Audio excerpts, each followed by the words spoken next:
आज हम इस वीडियो में वैसे स्टूडेंट जो खासकर जामिया मिल्लिया इस्लामिया में क्लास फर्स्ट 6 और 9 का एंट्रेंस एग्ज़ाम देना चाहते हैं, इस वीडियो में उसके application form, entrance exam pattern, syllabus, seats, fees structure को लेकर और हॉस्टल प्रोसीजर को लेकर, एडमिशन प्रोसीजर को लेकर कंप्लीट डिटेल में वीडियो में आपको बताया जाएगा। तो सबसे पहले आप गूगल पे जाएंगे और सर्च कर लेंगे आप क्या JMICUE.in। आप जैसे जब सर्च करेंगे तो इस तरीके का आइकन दिखेगा आपको। इस पर सबसे पहले जामिया मिल्लिया इस्लामिया का आइकन दिखेगा आपको, इस पर सिंपली क्लिक कर देना है। आप जैसे जब इस पर क्लिक करेंगे तो इस तरीके का आइकन दिखेगा।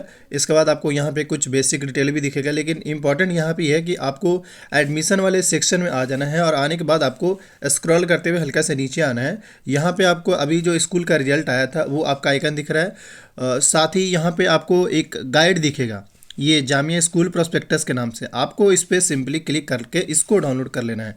आप इस पर जैसे जब क्लिक करेंगे ये डाउनलोड होना शुरू होगा। डाउनलोड करने के बाद इस तरीके का आपको आइकन दिखेगा। ये रहा जामिया मिल्लिया इस्लामिया का स्कूल का ऑफिशियल प्रोस्पेक्टस या गाइड कह लीजिए। इसमें बेसिक डिटेल मेंशन है क्लास फर्स्ट 6 और 9 और 11 के लिए।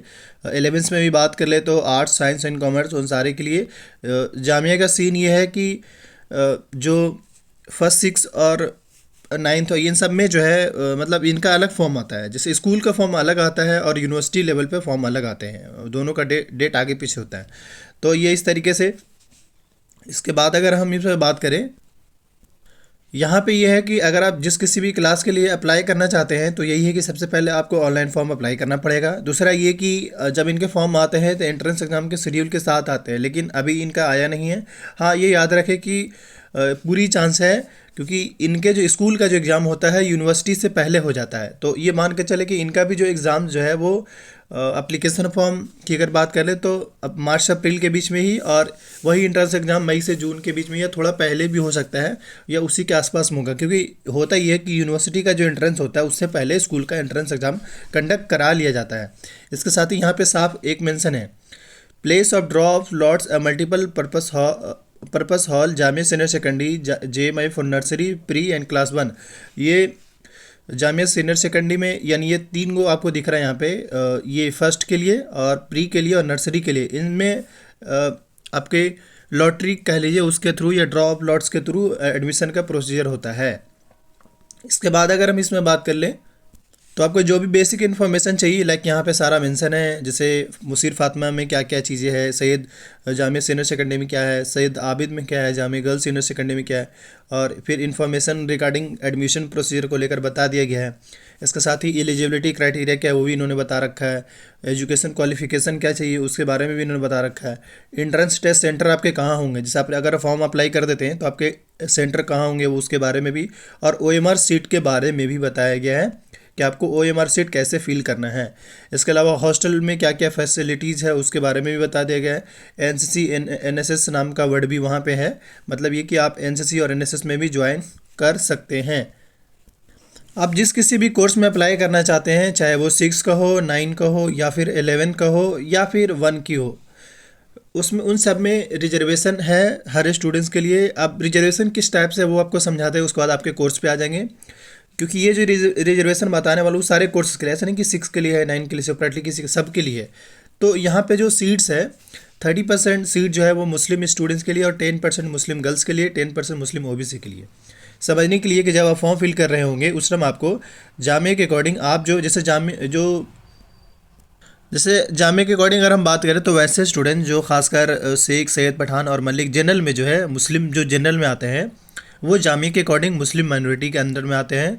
और जब वो फॉर्म फिल करेंगे तो वो मुस्लिम माइनॉरिटी चूज़ करेंगे तभी उनको 30% का रिजर्वेशन मिलता है या मिलेगा। इसके अलावा और भी वहाँ पे है, जैसे कश्मीरी माइग्रेंट्स को भी है, कश्मीरी स्टूडेंट्स का भी यहाँ पे रिजर्वेशन है। यही मैं आपको दिखाना चाह रहा कि वहाँ पे देखिए जनरल हो गया, मुस्लिम हो गया, मुस्लिम वेमेन हो गया। ये तो जो जनरल स्टूडेंट्स है मुस्लिम में वो डालेंगे क्या मुस्लिम, और जो नॉन मुस्लिम है जनरल वो जनरल अपना डालेंगे, समझ लीजिए। अब इसके बाद अगर हम इसमें बात कर ले तो जिनके अंदर डिसेबिलिटीज़ है उनको भी यहाँ पे रिजर्वेशन मिलता है। जिन्होंने स्पोर्ट्स में अच्छा करा हो उनका भी अलग से लिस्ट आता है, वो भी अपना अप्लाई कर सकते हैं, उनको भी यहाँ पे फ़ायदा मिलता है। अब इसके बाद अगर हम बात कर लें यहाँ पे तो जो सीट्स को लेकर किस किस कोर्स में कितने सीट्स हैं उस पर देखिए। इस क्लास 6 में जो है सिर्फ 40 सीट्स हैं और क्लास 9 की बात कर ले तो सीनियर सेकेंडरी में 30 है और सैयद आबिद में 100 है। आप जब फॉर्म अप्लाई करेंगे तो फर्स्ट चॉइस पे आप सीनियर सेकेंडरी डालेगा, सेकंड चॉइस पे आप सैयद आबिद डालेगा, क्योंकि इसका फ़ी कम है, इसका फ़ीस ज़्यादा है। इसके अलावा ये बॉयज़ का सीट्स मैंने बताया।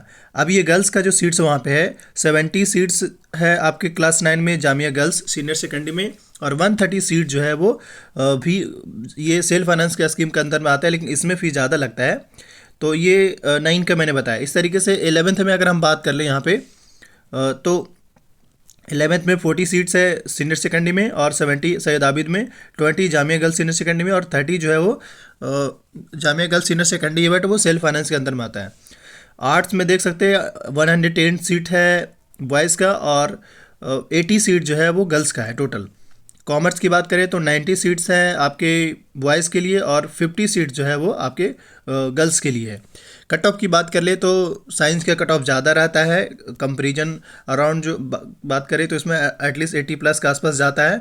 और वही आर्ट्स एंड कॉमर्स की बात कर लें तो कॉमर्स का कम, आर्ट्स का थोड़ा ज़्यादा रहता है। आर्ट्स की कट ऑफ की बात कर लें तो अराउंड जो है वो 75 प्लस के आसपास में, और कॉमर्स का भी मतलब ओवरऑल देखा जाए तो इन सब में कट ऑफ जो है 70 प्लस 80 प्लस के आसपास रहते हैं। तो आपको उसके हिसाब से एटलीस्ट उससे ज़्यादा करके आना है, मिनिमम आपको 70 प्लस रखना है।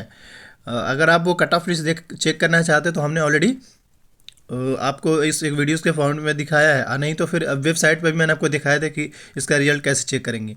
साथ ही एज लिमिट का इन्होंने क्राइटेरिया मेंशन कर रखा है। तो ये जो एज लिमिट का क्राइटेरिया वो सिंपली सिर्फ नर्सरी के लिए है, प्री के लिए और 1 के लिए है। 1 के लिए 5 ईयर होना चाहिए, प्री के लिए 4 ईयर, और नर्सरी के लिए 3rd। मिनिमम ये मिनिमम एज है, मैक्सिमम 4, 6, 7 है। अब इसके बाद अगर हम बात कर ले एलिजिबिलिटी क्राइटेरिया, जो परसेंटेज पूछता है कि सर हम एलिजिबल है या नहीं। देखिए जो 11 आर्ट्स के लिए देना चाहते हैं उनका एटलीस्ट 10th जहाँ कहीं से भी किए हैं एटलीस्ट 41% होना चाहिए ओवरऑल, और साथ ही इंग्लिश में एटलीस्ट 41 मार्क्स 41 मार्क्स होना चाहिए। ये मैं आपको बताया आर्ट्स का। कॉमर्स का साथ सीन ये है कि उनके में 51% होना चाहिए ओवरऑल, जो है एटलीस्ट 51% आपके मार्कशीट में होना चाहिए 10th के मार्कशीट में, लेकिन 41 मार्क्स एटलीस्ट आपके इंग्लिश के पेपर में होना चाहिए, तभी आप एडमिशन ले पाएंगे after clearing entrance exam. Science की बात कर ले तो इन्होंने 61% रखा है, यानी बढ़ा दिए हैं। साइंस में अगर कोई लेना चाहते हैं 11 साइंस में तो 61% एटलीस्ट होना चाहिए, अगर है तो एलिजिबल है, अदरवाइज आपका एंट्रेंस क्वालिफाई करने के बाद भी आपको एडमिशन नहीं मिलेगा। और 61 मार्क्स एटलीस्ट इंग्लिश में होना, 61 और इक्विवेलेंट इंग्लिश में एटलीस्ट 41% मांगा जा रहा है। अब इसके बाद आते हैं अगले अपडेट पे। जैसे ये मैंने आपको दिखा दिया, ये कुछ ऐसे ही सोर्सेस है, बट इम्पॉर्टेंट ये है कि आपको क्या करना है, सिलेबस उठा लेना है, लास्ट का 2-3 सालों का पेपर उठा लेंगे और समझने की कोशिश करें कि इसका लेवल क्या है, पूछ क्या रहा है, सोर्सेज क्या है। वो क्वेश्चन पेपर के लिए वीडियो के डिस्क्रिप्शन बॉक्स में इंस्टाग्राम का लिंक है, मुझे मैसेज कर सकते हैं। टेलीग्राम में भी आप चेक कर सकते हैं, वीडियो के डिस्क्रिप्शन बॉक्स में टेलीग्राम का लिंक मेंशन है। एनआरआई वालों के लिए भी यहाँ पे एडमिशन प्रोसीजर है यही कि 15% जो सीट्स है उन लोगों के लिए भी रिजर्व होता है, और उनका भी डायरेक्ट उनको फॉर्म फिल करना पड़ता है। अब इसके बाद अगर हम बात कर ले तो जो यहाँ पे आते हैं हम 2 चीज़ों पे। एक तो आपका एंट्रेंस टेस्ट सेंटर पे, जो कि दिल्ली में रहने वाला होगा, चाहे वो जामिया में हो या फिर आउटसाइड जामिया हो, बट दिल्ली में ही रहेंगे। इसके साथ ही हम यहाँ पे एग्ज़ाम पैटर्न को लेकर बात कर ले। अभी ये जो हम आपको दिखा रहे हैं, ये जो आपका है क्लास 6 का ये सिलेबस आपको दिखाना चाह रहे हैं। नंबर ऑफ क्वेश्चन देख लीजिए और मार्क्स देख लीजिए। टोटल 100 मार्क्स के रहेंगे और एमसीक्यू रहेंगे। वो जो एमसीक्यू रहेंगे 50 एवीएस से पूछे जाएंगे, 25 मैथमेटिकल एंड न्यूमेरिकल टेस्ट से, और 25 जो है लैंग्वेज इंग्लिश यानी इंग्लिश से पूछा जाएगा। टोटल 100 मार्क्स का 6 का हो गया। वही 9 का देख सकते हैं, 25 इंग्लिश, मैथ 30 मार्क्स का, 25 साइंस, 20 सोशल साइंस से 100 मार्क्स का ये भी है। OMR सीट आपको मिलेगा और उसके बाद आपको सोल्व करना है। 11 साइंस में देखें तो बटा हुआ ज़्यादा ये है, जैसे इंग्लिश में 25 है, 10 जीके में, फिजिक्स 10, केमिस्ट्री 15, ये दोनों 15 है, बायोलॉजी 15 एंड 20 मार्क्स का मैथ्स। तो ये आप इसके सोर्सेस आप जानना चाहेंगे भाई ये कहाँ से पूछा जाएगा, तो जो क्लास 6 के लिए देंगे उनके लिए 5th का NCERT है, अच्छे से दबा के पढ़ना है और कोई अच्छा सा सोर्सेस मिल जाए उसको भी फॉलो करना है। वही 11 साइंस में बात कर ले तो सिर्फ 10th का NCERT फिजिक्स, केमिस्ट्री, मैथ्स और इंग्लिश आपको अच्छे से पढ़ कर जाना है, मतलब जितना बेस्ट वे में पढ़ कर जाएंगे, हाई ऑर्डर सोल्व करके जाएंगे तो चांस पूरा रहेगा इसमें सिलेक्शन मिलने का। वही आर्ट्स की अगर हम बात कर ले तो आर्ट्स में देख सकते हैं 60 मार्क्स सोशल साइंस है, 15 मार्क्स जीके और 25 इंग्लिश है। सो ये आपके 11 आर्ट्स जो हो गए 100 मार्क्स के, इनके जो सोर्सेस वही आपके सिर्फ 10th ही हैं। जामिया में अच्छी बात यह है कि सिर्फ आपको 10th पढ़ के जाकर एंट्रेंस एग्जाम देना होता है, 9th पढ़ने की ज़रूरत नहीं है। वही कॉमर्स में अगर देखें तो 25 marks English, 20 marks GK, maths 25, social science 40 marks का है। तो टोटल ये 100, ये भी मार्क्स, ये 100 मार्क्स के हो गए। इसमें भी बस सोर्सेज की बात करें तो वही है जो कि मैं आपको एक सिलेबस दिखा रहा हूँ। ये यहाँ से देखिए सिलेबस स्टार्ट हो रहे हैं 6 के, इस तरीके से मतलब अराउंड पेज नंबर 27 पर जाएंगे इस गाइड के तो आपको दिख जाएगा। इसके बाद अगर बात करिए, अभी मैं आपको 6 का ही सिलेबस दिखा रहा हूँ, अभी 6 का ही सिलेबस चल रहा है, टॉपिक वाइज है ये देखा जाए तो। और बस यही है। इसके अलावा मैं ये कहना चाहूँगा कि जिससे मैंने आपको आइडिया दे दिया कि हाँ भाई क्वेश्चन पेपर और सिलेबस के अकॉर्डिंगली यहाँ से आपको 9th का सिलेबस दिख रहा है, जैसे कि इंग्लिश है, साइंस का सिलेबस है, मैथमेटिक एंड सोशल साइंस का। सोशल साइंस में भी ज्योग्राफी है, सिविक्स है एंड उसके बाद अगर हम बात करें वहाँ पे 11 का साइंस सिलेबस देखें तो 11th में जो 11th में इंग्लिश का जो सिलेबस है arts and commerce and science के लिए वो सभी के लिए एक ही है। बट उसके अलावा जैसे साइंस का जो सिलेबस हो वो सिर्फ आपके 11th साइंस के लिए रहेंगे। तो ये आपको ये सिलेबस दिख रहा है। अगर आप इसको एक्सेस करना चाहते हैं, वीडियो के डिस्क्रिप्शन बॉक्स में हमने टेलीग्राम का लिंक दे रखा है, वहाँ मैंने इसको सेंड कर दिया है। आप वहाँ से जाकर इसको एक्सेस कर सकते हैं ताकि आप सिलेबस टॉपिक वाइज रीड कर सकें। तो सोशल साइंस के लिए यानी आर्ट्स के लिए और कॉमर्स के लिए जो भी बच्चे देना चाहते हैं उनका सिलेबस ये है, SST वाला सिलेबस। क्योंकि आर्ट्स में जो है वो 60 मार्क्स का ये रहने वाले हैं, तो 60 मार्क्स में आपको ये हेल्प करेगा। और इसके बाद बात करें तो ये national in Europe, as of industrialisation. So ये रहा आपके सिलेबस, आपके आप उसी हिसाब से कर लीजिएगा। यहाँ इन्होंने सैम्पल पेपर दे रखा है OMR शीट के लिए कि आपको क्या करना है, कैसे करना है। आपको सिंपली जो आपको सर्कुलर एरिया दिख रहा है इस पर आपको कंप्लीट कलर कर देना है।